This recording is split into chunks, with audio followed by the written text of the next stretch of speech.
আসসালামু আলাইকুম। সবাইকে স্বাগত বাংলা টিভির প্রাইম টাইম নিউজে। আপনাদের সাথে আছি আমি নিয়ামতুল্লাহ সিরাজি। শুরুতেই জানাবো এসএনএস হোম লোন সংবাদ শিরোনাম। হাওয়াইয়ে হারিকেন লালার তাণ্ডব, ইন্ডিয়ানায় ভয়াবহ বন্যা, দুই রাজ্যে প্রাণহানি, বিদ্যুৎ বিচ্ছিন্ন ও বাড়ছে আকস্মিক বন্যার শঙ্কা। আদালতে হাজির না হলেই ডিপোর্টেশন, দ্রুত শুনানি, আইনজীবীর সংকট ও আইস আতঙ্কে বিপাকে যুক্তরাষ্ট্রের হাজারো অভিবাসী। চাকরি বদলালেই স্বাস্থ্য বীমা হারানোর ভয়, যুক্তরাষ্ট্রে জব লকে আটকে পড়েছেন 2,30,00,000 কর্মী, বাধাগ্রস্ত হচ্ছে ক্যারিয়ার। এবং মসজিদে সফরে কোরআন বিতরণ ও হিজাব পরার উৎসাহ, ক্যালিফোর্নিয়ার হাই স্কুলের বিরুদ্ধে মামলা, ধর্মীয় নিরপেক্ষতা নিয়ে উঠছে প্রশ্ন। শুনছিলেন শিরোনাম, এবারে বিস্তারিত সংবাদ। একদিকে ভয়ঙ্কর হারিকেন, অন্যদিকে টানা ঝড় বৃষ্টির পর ভয়াবহ বন্যা, যুক্তরাষ্ট্রের 2 অঙ্গরাজ্যে এখন চরম দুর্যোগ। হাওয়াইয়ে হারিকেন লালার আঘাতে প্রাণহানি, বিদ্যুৎ বিপর্যয় ও বন্যার সংখ্যা তৈরি হয়েছে। আর ইন্ডিয়ানায় ঝড় ও বৃষ্টিতে প্রাণ গেছে অন্তত 6 জনের। কোথাও উপড়ে পড়ছে গাছ এবং বিদ্যুতের খুঁটি, কোথাও পানিতে আটকে পড়ছেন মানুষ। এরই মধ্যে নতুন করে ভারী বৃষ্টির পূর্বাভাসে বাড়ছে উদ্বেগ। 2 অঙ্গরাজ্যের সর্বশেষ পরিস্থিতির বিস্তারিত থাকছে ফারজানা আফরোজের রিপোর্টে। যুক্তরাষ্ট্রের 2 অঙ্গরাজ্যে ভয়াবহ প্রাকৃতিক দুর্যোগে পরিস্থিতি ক্রমেই জটিল হয়ে উঠেছে। একদিকে হাওয়াইয়ে আঘাত এনেছে হারিকেন লালা, অন্যদিকে ইন্ডিয়ানায় কয়েকদিনের টানা ঝড় ও ভারী বৃষ্টিতে ভয়াবহ বন্যা দেখা দিয়েছে। হাওয়াইয়ের বিগ আইল্যান্ডে শনিবার ক্যাটাগরি 1 হারিকেন হিসেবে আঘাত হানে লালা। ঝড়টির সর্বোচ্চ স্থায়ী বাতাসের গতি ছিল ঘন্টায় 80 মাইল। হাওয়াইয়ের গভর্নর জশ গ্রিন জানিয়েছেন, সাউথ পয়েন্টের কাছে ঝড়ের প্রভাবে একটি ভয়াবহ গাড়ি দুর্ঘটনায় 1 জন নিহত হয়েছেন। হারিকেনের কারণে রাজ্য জুড়ে প্রায় 76,000 গ্রাহক বিদ্যুৎহীন হয়ে পড়েছে। বিগ আইল্যান্ডে গাছ ও বিদ্যুৎ লাইন উপড়ে পড়ার খবর পাওয়া গেছে। নিরাপত্তার জন্য হিলো ইন্টারন্যাশনাল ও কোনা ইন্টারন্যাশনাল বিমানবন্দর সাময়িকভাবে বন্ধ রাখা হয়েছে। কয়েকটি বন্দরও বন্ধ করা হয়েছে এবং প্রায় 180 জন ন্যাশনাল গার্ড সদস্যকে জরুরি সহায়তায় মোতায়েন করা হয়েছে। বিগ আইল্যান্ডে 10 থেকে 20 ইঞ্চি পর্যন্ত বৃষ্টিপাতের পূর্বাভাস ছিল। কোথাও সর্বোচ্চ 25 ইঞ্চি পর্যন্ত বৃষ্টি হতে পারে। এতে আকস্মিক বন্যা ও ভূমি ধসের ঝুঁকি তৈরি হয়েছে। অন্যদিকে ইন্ডিয়ানায় 11 আগস্ট থেকে চলা ভয়াবহ ঝড়ে এখন পর্যন্ত অন্তত 6 জনের মৃত্যু হয়েছে। ইন্ডিয়া পুলিশে জরুরি উদ্ধারকারী দল 50টি পানি উদ্ধার অভিযান চালিয়ে 91 জন মানুষ ও 45টি পোষা প্রাণীকে নিরাপদে সরিয়েছেন। রাজ্য জুড়ে প্রায় 1.5 লাখ গ্রাহক এখনও বিদ্যুৎহীন রয়েছেন। আবহাওয়া কর্মকর্তা বলছেন, আরও ভারী বৃষ্টি হলে নতুন করে আকস্মিক বন্যার আশঙ্কা রয়েছে। একদিকে দ্রুত শুনানি, অন্যদিকে কম নোটিশ, 2 চাপেই কঠিন পরিস্থিতির মুখে যুক্তরাষ্ট্রের অভিবাসীরা। অনেকে জানেন না তাদের শুনানির তারিখ কখন পরিবর্তন হয়েছে। আদালতে হাজির না হলে আবার অনুপস্থিতিতেই হতে পারে ডিপোর্টেশনের আদেশ। ইতিমধ্যে এমন আদেশের সংখ্যা নজিরবিহীন পর্যায়ে পৌঁছেছে। অভিবাসীদের জন্য তৈরি হওয়া এই নতুন সংকটের বিস্তারিত থাকছে প্রতিবেদনে। যুক্তরাষ্ট্রে অভিবাসীদের জন্য আতঙ্কের নতুন কারণ, আদালতে হাজির না হলেই হতে পারে ডিপোর্টেশন। ইমিগ্রেশন কোর্টে একসঙ্গে বিপুল সংখ্যক মামলা তোলা, শেষ মুহূর্তের শুনানির নোটিশ আর আইনজীবী না পাওয়ার সংকটে অনেক অভিবাসী জানতেই পারছেন না তাদের বিরুদ্ধে কখন সিদ্ধান্ত হয়ে যাচ্ছে। টেক্সাসের সান অ্যান্তোনিওর একটি ইমিগ্রেশন কোর্টের দৃশ্যেই মিলেছে এর ভয়াবহ চিত্র। এক বিচারকের তালিকায় ছিল 15 জনের অনুপস্থিতির মামলা, পরে যোগ হয় আরও 5 জন। আদালতে না থাকায় তাদের ইন অ্যাবসেন্সিয়া অর্থাৎ অনুপস্থিতিতেই ডিপোর্টেশনে আদেশ দেওয়ার সুযোগ তৈরি হয়। এমনকি তালিকায় ছিল শিশু এবং পরিবারের সদস্যদের মামলাও। আগে মাস্টার ক্যালেন্ডার শুনানিতে একসঙ্গে প্রায় 20টি মামলা থাকত। এখন কোথাও একদিনে 100 থেকে 200টি পর্যন্ত মামলা তোলা হচ্ছে। এইসব মেগা মাস্টার শুনানিতে অনেকের আইনজীবী নেই, আবার নোটিশও পৌঁছাচ্ছে খুব অল্প সময়ে। ফলে মাত্র কয়েকদিনের মধ্যেই আইনজীবী খুঁজে আদালতের প্রস্তুতি নেওয়া কঠিন হয়ে পড়ছে। এর ফলও ভয়াবহ। গবেষকদের তথ্য অনুযায়ী জুন মাসে যুক্তরাষ্ট্রের ইমিগ্রেশন কোর্টগুলো 53,808টি ইন অ্যাবসেন্সিয়া ডিপোর্টেশন অর্ডার দিয়েছে। এর মধ্যে 13,000-এর বেশি আদেশ এসেছে এমন শুনানি থেকে যেখানে একসঙ্গে অন্তত 100 জনের মামলা ছিল। নোটিশের সময়ও নাটকীয়ভাবে কমেছে। জুনে আটক না থাকা অভিবাসীদের শুনানির আগে মধ্যম নোটিশ সময় নেমে এসেছে মাত্র 42 দিনে। কিছু মামলায় এই সময় আরও কম ছিল। অন্যদিকে আদালতে গেলেও গ্রেপ্তারের ভয় রয়েছে। অতীতে ইমিগ্রেশনের কোর্টের ভেতর এবং আশেপাশে আইএসের গ্রেপ্তার অভিযান অনেক অভিবাসীর মধ্যে এমন আতঙ্ক তৈরি করেছে যে কেউ কেউ শুনানিতে যাওয়ার বদলে আদালত এড়িয়ে চলছেন। সব মিলিয়ে দ্রুত শুনানি, কম নোটিশ আর আইনজীবীর সংকটে যুক্তরাষ্ট্রের ইমিগ্রেশন কোর্টে অভিবাসীর ন্যায্য শুনানি পাওয়ার সুযোগ নিয়ে উঠছে বড় প্রশ্ন। আর আদালতে একবার অনুপস্থিতির আদেশ হলে পরে তা বাতিল করাও হতে পারে কঠিন ও ব্যয়বহুল। যুক্তরাষ্ট্রে অভিবাসন অভিযান ঘিরে ভয় যেন এখন ঘরের ভিতরেও পৌঁছে গেছে। বাবা মা গ্রেপ্তার হলে সন্তানদের কি হবে, এমন দুশ্চিন্তায় আগেভাগেই আইনি অভিভাবক ঠিক করছেন অনেকে। কেউ আবার সন্তানদের নিয়ে যুক্তরাষ্ট্র ছাড়ছেন, আর যারা থাকছেন তারাও স্কুল, কর্মস্থল কিংবা গির্জায় যাওয়া কমিয়ে দিয়েছেন। অভিবাসন আতঙ্কে বদলে যাওয়া সেই বাস্তবতার চিত্র থাকছে রিপোর্টে।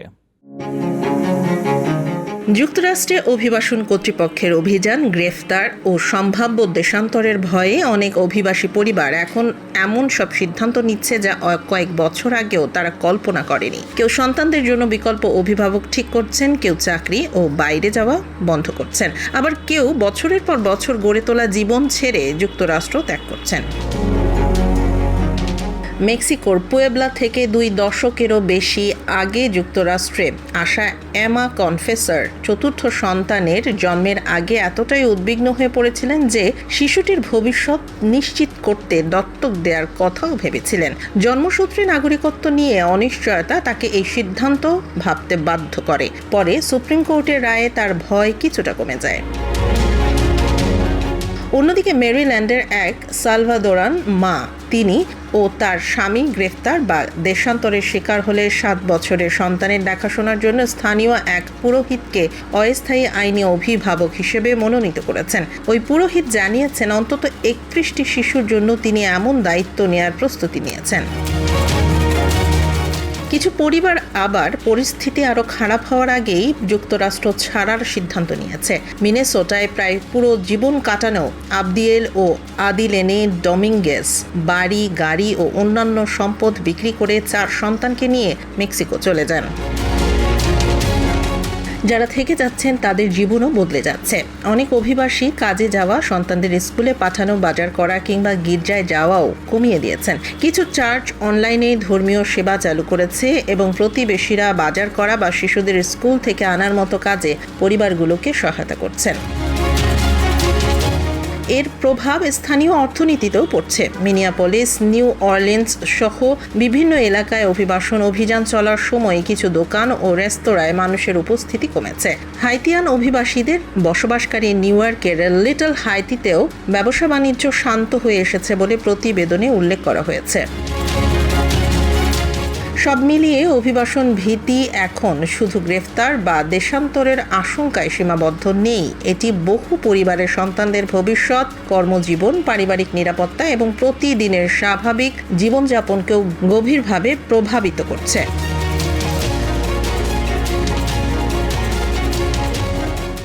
চাকরিতে মন নেই, তবুও ছাড়ার কোনো উপায় নেই, কারণ হারাতে পারেন স্বাস্থ্য বীমা। যুক্তরাষ্ট্রে প্রায় 2,30 লাখ কর্মী এখন এমন বাস্তবতার মুখোমুখি। নতুন এক জরিপ অনুযায়ী নিয়োগকর্তার স্বাস্থ্য বীমা পাওয়া 24% কর্মী জব লকের কারণে বর্তমান চাকরিতে আটকে আছেন।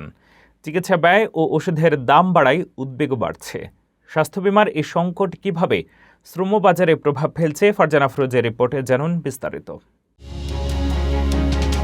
চাকরি ভালো লাগছে না, বেতনও হয়তো মন মতো নয়, তবু চাকরি ছাড়ার সাহস করছেন না কোটি কোটি মার্কিন কর্মী। কারণ চাকরি ছাড়লেই হারাতে পারেন স্বাস্থ্য বীমার সুবিধা। যুক্তরাষ্ট্রে এখন এমন কর্মীর সংখ্যা প্রায় 2,30 lakh. West health gallop centre on health care in America এর নতুন প্রতিবেদনে উঠে এসেছে চমকে দেওয়ার মতো এই তথ্য। নিয়োগকর্তার মাধ্যমে স্বাস্থ্য বীমা পাওয়া প্রায় 24% মার্কিন কর্মী জানিয়েছেন তারা বর্তমান চাকরি ছাড়তে চান, কিন্তু স্বাস্থ্য বীমা হারানোর ভয়ে আটকে আছেন। এই পরিস্থিতিকেই বলা হচ্ছে জব লক। আরও উদ্বেগের বিষয় হলো কয়েক বছরের ব্যবধানে এই হার দ্রুত বেড়েছে। 2021 সালে মাত্র 16% কর্মী এমন অবস্থায় ছিলেন, এখন সেই হার বেড়ে হয়েছে 24%। অর্থাৎ যুক্তরাষ্ট্রে প্রায় 4 জন কর্মীর একজনের কাছে চাকরি পরিবর্তন এখন শুধু ক্যারিয়ারের সিদ্ধান্ত নয়, বরং চিকিৎসা নিরাপত্তার প্রশ্ন। বিশেষজ্ঞদের মতে এই জবলক কর্মীদের ভালো চাকরি, বেশি বেতন কিংবা নতুন ব্যবসার সুযোগ খোঁজার পথে বাধা তৈরি করছে। এতে শ্রমবাজারে কর্মীদের স্বাভাবিক চলাচল কমার পাশাপাশি উৎপাদনশীলতা ও মজুরি বৃদ্ধিতেও প্রভাব পড়তে পারে। এর পেছনে বড় কারণ যুক্তরাষ্ট্রের ক্রমবর্ধমান স্বাস্থ্যসেবা ব্যয়। প্রতিবেদনে বলা হয়েছে প্রায় অর্ধেক মার্কিন নাগরিক প্রয়োজনীয় চিকিৎসা বা ওষুধের খরচ নিয়মিত বহন করতে সমস্যায় পড়ছেন। শুধু তাই নয়, আগামী 1 বছরের স্বাস্থ্যসেবার খরচ কিভাবে সামলাবেন এই নিয়ে উদ্বিগ্ন 51% মার্কিন নাগরিক। গত 5 বছরের মধ্যে এটি সর্বোচ্চ। ফলে যুক্তরাষ্ট্রে এখন অনেকের কাছে চাকরি শুধু আয়ের উৎস নয়, চিকিৎসার নিরাপত্তা ধরে রাখারও একমাত্র ভরসা। মার্কিন প্রেসিডেন্টের সাধারণ ক্ষমা পাওয়ার পরও শুধরাননি কুখ্যাত মাদক কারবারি ওয়াল্টার মুহাম্মদ। আটলান্টায় বিলাসবহুল হাই রাইজ অ্যাপার্টমেন্ট এবং গোপন আস্তানায় মাদক ও অস্ত্র মজুত করার অভিযোগে তাকে আবারও গ্রেপ্তার করেছে আইনশৃঙ্খলা রক্ষাকারী বাহিনী। এবার দীর্ঘ কারাদণ্ডের মুখে পড়েছেন তিনি। এই চাঞ্চল্যকর মামলার বিস্তারিত থাকছে রিপোর্টে। মার্কিন যুক্তরাষ্ট্রের আটলান্টায় প্রেসিডেন্ট কর্তৃক ক্ষমা পাওয়া এক ব্যক্তি আবারও মাদক পাচারের দায়ে গ্রেপ্তার হয়েছেন। 46 বছর বয়সী ওয়াল্টার লি মোহাম্মদকে নর্থ ক্যারোলিনায় তার গাড়ি থেকে বিপুল পরিমাণ মাদকসহ আটক করেছে পুলিশ। জানা গেছে ওয়াল্টার মোহাম্মদ এর আগে ফেন্টানাইল পাচারের অভিযোগে 10 বছরের কারাদণ্ড ভোগ করছিলেন। 2024 সালে তৎকালীন প্রেসিডেন্ট জো বাইডেন তার সাজা কমিয়ে তাকে মুক্তি দিয়েছিলেন। তবে মুক্ত হওয়ার পর তিনি আবারও অপরাধ জগতে ফিরে যান বলে অভিযোগ করেছে প্রসিকিউটররা। তদন্তকারীরা জানিয়েছেন আটলান্টার মিড টাউনে একটি বিলাসবহুল হাই রাইজ অ্যাপার্টমেন্ট এবং সাউথ ওয়েস্ট আটলান্টায় একটি আধুনিক বাড়িকে তিনি স্ট্যাশ হাউস বা মাদক মজুত করার গোপন আস্তানা হিসেবে ব্যবহার করতেন। তদন্তের এক পর্যায়ে ডিএ এজেন্টরা তাকে আটলান্টা থেকে নর্থ ক্যারোলিনায় যেতে দেখে এবং তার গাড়িতে তল্লাশি চালিয়ে 29 কেজি কোকেন উদ্ধার করে। পরবর্তী তল্লাশিতে আটলান্টায় সেই বাড়ি এবং অ্যাপার্টমেন্ট থেকে আরও 2 কেজি ফেন্টানাইল, 7 কেজি হিরোইন এবং 3টি আগ্নেয়াস্ত্র জব্দ করা হয়েছে।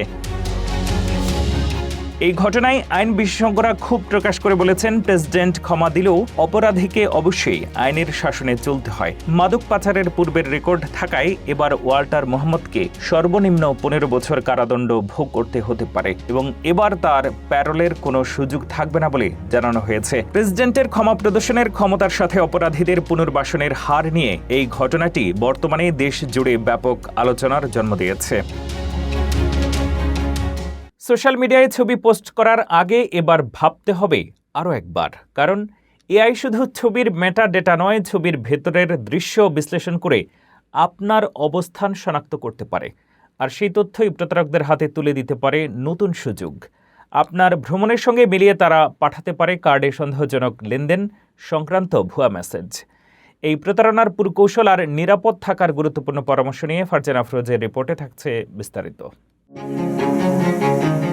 ছুটিতে গিয়ে ফেসবুক বা ইনস্টাগ্রামে ছবি পোস্ট করছেন, এবার সেই ছবি আপনার ক্রেডিট কার্ড প্রতারণার নতুন হাতিয়ার হয়ে উঠতে পারে। নতুন এক গবেষণায় দেখা গেছে, কৃত্রিম বুদ্ধিমত্তা বা এআই ব্যবহার করে সামাজিক যোগাযোগ মাধ্যমে পোস্ট করা সাধারণ ছুটির ছবির অবস্থানও শনাক্ত করতে পারছে প্রতারকরা। সাইবার নিরাপত্তা প্রতিষ্ঠান ম্যাকাফি 21,000-এর বেশি ভ্রমণের ছবি নিয়ে পরীক্ষা চালিয়েছে। এতে একটি এআই মডেল প্রায় 91% ছবির অবস্থান সঠিকভাবে শনাক্ত করতে পেরেছে। অন্য একটি মডেলের সাফল্যের হার ছিল 87%। ছবিতে থাকা স্থাপত্য, সাইনবোর্ড, রাস্তার চিহ্ন, আলো, দোকানের নাম, খাবারের স্টল কিংবা আশপাশের দৃশ্য বিশ্লেষণ করেই এআই অনেক সময়ে ছবির স্থান শনাক্ত করতে পারে। এমনকি ছবির কোনো মেটাডেটা বা লোকেশন ট্যাগ না থাকলেও এই কাজ সম্ভব। প্রতারকরা এই তথ্য ব্যবহার করে আরও বিশ্বাসযোগ্য ফিশিং মেসেজ পাঠাতে পারে। যেমন, আপনি কোনো শহরে ভ্রমণে যাওয়ার কয়েকদিন পর একটি বার্তা আসতে পারে, আপনার ক্রেডিট কার্ডে অস্বাভাবিক লেনদেন শনাক্ত হয়েছে, তাই দ্রুত ব্যাংকের তথ্য যাচাই করতে হবে। এরপর একটি লিঙ্কে ক্লিক করিয়ে চুরি করা হতে পারে আপনার ব্যাংক বা কার্ডের তথ্য। ম্যাকাফির কর্মকর্তারা বলছেন, এআই প্রতারণার বার্তায় বাস্তবতার অনুভূতি যোগ করছে। নিরাপদ থাকতে বিশেষজ্ঞরা ভ্রমণের ছবি বাড়ি ফেরার পর পোস্ট করার পরামর্শ দিয়েছেন। পাশাপাশি অপরিচিত মেসেজের কোনো লিঙ্কে ক্লিক না করে ব্যাংকের অফিসিয়াল ওয়েবসাইট বা কার্ডের পেছনে থাকা নম্বরে সরাসরি যোগাযোগ করতে বলা হয়েছে।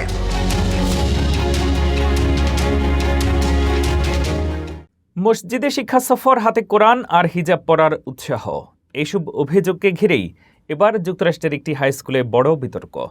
অভিভাবকদের দাবি স্কুলের নিরপেক্ষতার নীতি লঙ্ঘন করা হয়েছে। অন্যদিকে সংশ্লিষ্টদের বক্তব্য, শিক্ষার্থীদের ভিন্ন ধর্ম সম্পর্কে জানানোই ছিল সফরের উদ্দেশ্য। অভিযোগ ও পাল্টা বক্তব্যে সরগরম এখন পুরো বিষয়টি। বিতর্কের নেপথ্যের বিস্তারিত থাকছে প্রতিবেদনে। মসজিদে শিক্ষা সফর, শিক্ষার্থীদের হাতে কোরআন আর ছাত্রীদের হিজাব পড়তে উৎসাহ, এমন অভিযোগকে কেন্দ্র করে যুক্তরাষ্ট্রের ক্যালিফোর্নিয়ায় একটি হাই স্কুলের বিরুদ্ধে মামলা করেছেন একদল অভিভাবক ও সাবেক শিক্ষার্থী। ঘটনাটি ঘিরে এখন তীব্র বিতর্ক চলছে। পাবলিক স্কুলে ধর্মীয় শিক্ষা আর ধর্মীয় অনুশীলনের সীমা আসলে কোথায়? ঘটনাটি ক্যালিফোর্নিয়ার পালো আল্টো হাই স্কুলের। অভিযোগ উঠেছে, স্কুলের সোশ্যাল জাস্টিস পথওয়ে কর্মসূচির শিক্ষার্থীরা গত শরাতে একটি মসজিদে শিক্ষা সফরে যায়। সেখানে শিক্ষার্থীদের কোরআন দেওয়া হয় এবং ছাত্রীদের হিজাব পড়তে উৎসাহিত করা হয়। শুধু তাই নয়, সফরের সময় শিক্ষার্থীদের ছবি তোলা এবং অভিভাবকের অনুমতি ছাড়া সেগুলো অনলাইনে প্রকাশের অভিযোগও উঠেছে। Community members for religious neutrality in public schools নামের একটি সংগঠনের করা মামলায় 2 ইহুদি অভিভাবক, 3 সাবেক ইহুদি শিক্ষার্থী, একজন হিন্দু এবং একজন জরথ্রুষ্টীয় অভিভাবক যুক্ত হয়েছেন। মামলাকারীদের অভিযোগ, সফরের মাধ্যমে শিক্ষার্থীদের ইসলামকে সামাজিক ন্যায় বিচারের ধারণার সঙ্গে যুক্ত করে দেখানো হয়েছে। তারা স্কুল জেলার বিরুদ্ধে শিক্ষার্থীদের যথাযথ তদারকি না করা এবং শিক্ষার্থী অভিভাবকদের অধিকার লঙ্ঘনের অভিযোগ তুলেছেন। তবে স্কুল ডিস্ট্রিক্ট অভিযোগগুলো এখনও যাচাই করতে পারেনি বলে জানিয়েছেন সুপারিনটেন্ডেন্ট জেসন গ্লাস। তার বক্তব্য, পাবলিক স্কুলে ধর্মীয় শিক্ষা হলে তা একাডেমিক হতে হবে, কোনোভাবেই ধর্মীয় উপাসনা বা প্রচারের অংশ হওয়া যাবে না। বিষয়টি খতিয়ে দেখছে জেলা কর্তৃপক্ষ। এদিকে সফরের সঙ্গে যুক্ত ইসলামিক সংগঠনের কর্মকর্তা জাহারা বিল্লু মামলাটিকে ভুল পথে পরিচালিত বলে দাবি করেছেন। তার বক্তব্য, শিক্ষার্থীদের অংশগ্রহণ ছিল স্বেচ্ছামূলক এবং তাদের ইসলামের ধর্মীয় রীতি সম্পর্কে শেখানো হয়েছে। ফলে একটি স্কুল সফর এখন গড়িয়েছে বড় প্রশ্নে। শিক্ষার্থীদের বিভিন্ন ধর্ম সম্পর্কে শেখানো কি ধর্মীয় নিরপেক্ষতার অংশ, নাকি কোনো নির্দিষ্ট ধর্মীয় চর্চায় অংশগ্রহণ করানো হচ্ছে? এই বিতর্কেই এখন সরগরম ক্যালিফোর্নিয়ার শিক্ষাঙ্গন। নিউ ইয়র্কের ওয়েস্ট চেস্টার কাউন্টির একটি অভিজাত অ্যাথলেটিক ক্লাবের বাথরুমে গোপনে ভিডিও ধারণের অভিযোগে এক কর্মীকে গ্রেপ্তার করেছে পুলিশ। বাথরুম থেকে লুকানো রেকর্ডিং ডিভাইস উদ্ধারের পর তদন্ত শুরু হয়। পুলিশের দাবি, অভিযুক্ত কর্মী ডিভাইসটি স্থাপন করে সদস্যদের অজান্তে ভিডিও ধারণ করছিলেন। তদন্তকারীরা কয়েকজন সম্ভাব্য ভুক্তভোগীকে শনাক্ত করেছেন, যাদের মধ্যে শিশু রয়েছে বলে জানিয়েছে পুলিশ। আরও ভুক্তভোগী থাকতে পারেন বলে ধারণা করা হচ্ছে। ঘটনার বিস্তারিত জানুন রিপোর্টে। নিউ ইয়র্কের একটি অভিজাত অ্যাথলেটিক ক্লাবের বাথরুমে গোপনে ভিডিও ধারণের অভিযোগে এক কর্মীকে গ্রেপ্তার করেছে পুলিশ। নিউ ইয়র্কের ওয়েস্ট চেস্টার কাউন্টিতে ঘটে যাওয়া এই ঘটনায় অভিযুক্ত ব্যক্তির নাম 33 বছর বয়সী রায়ান ম্যাক। তিনি ওয়েস্ট নায়াকের বাসিন্দা এবং নিউ ইয়র্ক অ্যাথলেটিক ক্লাবের কর্মী ছিলেন। পুলিশ জানায়, গত 5 জুলাই ক্লাব কর্তৃপক্ষ নিউ রোশেল পুলিশকে বিষয়টি জানায়। একটি বাথরুমের ভেতরে লুকানো অবস্থায় একটি রেকর্ডিং ডিভাইস পাওয়ার পরই তদন্ত শুরু হয়। তদন্তে পুলিশ জানতে পারে ক্লাবের কর্মী রায়ান ম্যাক ওই ডিভাইসটি সেখানে স্থাপন করেছিলেন বলে অভিযোগ রয়েছে। উদ্দেশ্য ছিল বাথরুম ব্যবহার করার সময় সদস্যদের অজান্তে তাদের ভিডিও ধারণ করা। পুলিশের মতে ডিভাইসটি উদ্ধারের পর ম্যাক নিউ ইয়র্ক ছেড়ে কানসাসে চলে যান। পরে জুলাইয়ের মাঝামাঝি টোপেকার কাছে কানসাস হাইওয়ে পেট্রোলের হাতে আটক হন তিনি। এরপর বুধবার তাকে আবার ওয়েস্ট চেস্টার কাউন্টিতে ফিরে আনা হয়। বৃহস্পতিবার আদালতে হাজির করা হলে ম্যাকের বিরুদ্ধে দ্বিতীয় ডিগ্রির বেআইনি নজরদারির অভিযোগ আনা হয়। তদন্ত এগিয়ে যাওয়ার সঙ্গে তার বিরুদ্ধে আরও অভিযোগ যুক্ত হতে পারে বলে জানিয়েছে পুলিশ। সবচেয়ে উদ্বেগের বিষয়, তদন্তকারীরা ইতিমধ্যে বেশ কয়েকজন ভুক্তভোগীকে শনাক্ত করেছেন, যাদের মধ্যে শিশুও রয়েছে। আরও ভুক্তভোগী থাকতে পারেন বলে ধারণা পুলিশের। নির্দিষ্ট কয়েকটি দিনে ক্লাবের বাথরুম ব্যবহার করা সদস্যদের পুলিশকে যোগাযোগ করার আহ্বান জানানো হয়েছে। তদন্ত এখন চলছে। চুরি নিয়ে নিউ ইয়র্কে নতুন করে শুরু হয়েছে রাজনৈতিক বিতর্ক। এক আইন প্রণেতা বলেছেন, সাবান, টুথপেস্টের মতো প্রয়োজনীয় পণ্য চুরির পেছনে থাকতে পারে মানুষের জৈবিক প্রয়োজন, তাই স্বাস্থ্যের বদলে চিকিৎসা আর সহায়তার কথা বলছেন তিনি। কিন্তু দোকান মালিক ও ক্রেতারা বলছেন, চুরিকে প্রশ্রয় দিলে ব্যবসা আরও ক্ষতিগ্রস্ত হবে। এই বিতর্কের বিস্তারিত থাকছে প্রতিবেদনে। নিউ ইয়র্কে এখন চুরি নিয়েও শুরু হয়েছে নতুন বিতর্ক। দোকান থেকে সাবান, টুথপেস্টের মতো প্রয়োজনীয় পণ্য চুরি করাকে কি অপরাধ হিসেবে দেখা উচিত, নাকি দারিদ্র্যের কারণে এমন চুরিকে ছাড় দেওয়া উচিত? এই প্রশ্নই সামনে এসেছে ব্রুকলিনের স্টেট অ্যাসেম্বলি ওম্যান এমিলি গ্যালাঘারের এক বিস্ফোরক মন্তব্যে। ম্যানহাটন ক্রিমিনাল কোর্টের বাইরে এক সংবাদ সম্মেলনে গ্যালাঘার দাবি করেন, অনেক মানুষ প্রয়োজনের কারণেই সাবান বা টুথপেস্টের মতো জিনিস চুরি করেন, তাই তাদের শুধু জেলে পাঠানোর বদলে চিকিৎসা বা সহায়তা দেওয়ার ওপর গুরুত্ব দেওয়া উচিত। তার বক্তব্যের সবচেয়ে আলোচিত অংশ ছিল জৈবিক প্রয়োজন প্রসঙ্গ। গ্যালাঘারের যুক্তি, মানুষ যদি কোনো প্রয়োজনীয় জিনিসের জন্য চুরি করতে বাধ্য হয়, তাহলে সেই পরিস্থিতির দায় শুধু ব্যক্তির উপর চাপানো ঠিক নয়। তবে এই বক্তব্য প্রকাশ্যে আসতেই শুরু হয়েছে তীব্র সমালোচনা। ব্যবসায়ী ও সাধারণ ক্রেতাদের কেউ কেউ বলছেন, চুরিকে কোনোভাবেই স্বাভাবিক বা বৈধ হিসেবে দেখানো হলে দোকানগুলো আরও বড় ক্ষতির মুখে পড়বে, এমনকি প্রয়োজনীয় পণ্যের দামও বাড়তে পারে। নিউ ইয়র্ক পুলিশের তথ্য বলছে, চলতি বছরের 9 আগস্ট পর্যন্ত খুচরা চুরি গত বছরের একই সময়ের তুলনায় 14.7% কমেছে। ছোটখাটো চুরিও কমেছে 5.4%। নিউ ইয়র্ক পুলিশের তথ্য বলছে, চলতি বছরের 9 আগস্ট পর্যন্ত খুচরা চুরি গত বছরের একই সময়ের তুলনায় 14.7% কমেছে। ছোটখাটো চুরিও কমেছে 5.4%। তারপরও ব্যবসায়ীদের অভিযোগ, চুরি ঠেকাতে অনেক দোকানে সাবান, টুথপেস্ট, ওষুধ সহ বিভিন্ন পণ্য এখন তালাবদ্ধ করে রাখতে হচ্ছে। এদিকে কয়েকজন রাজনীতিক গ্যালাঘারের বক্তব্যকে সরাসরি প্রত্যাখ্যান করেছেন। তাদের দাবি, মানুষের প্রয়োজন মেটানোর সমাধান হতে পারে সহায়তা বা সামাজিক কর্মসূচি, চুরি নয়। গ্যালাঘারের মন্তব্য ঘিরে নিউ ইয়র্কে এখন প্রশ্ন একটাই, দারিদ্র্যের কারণে চুরি করলে সেটিকে অপরাধ থাকবে, নাকি বদলে যাবে আইনের সংজ্ঞাই? এই ছিল বাংলা টিভির প্রাইম টাইম নিউজে। পরবর্তী প্রাইম টাইম নিউজ দেখার আমন্ত্রণ জানিয়ে শেষ করছি এখানেই। এতক্ষণ সাথে থাকার জন্য ধন্যবাদ।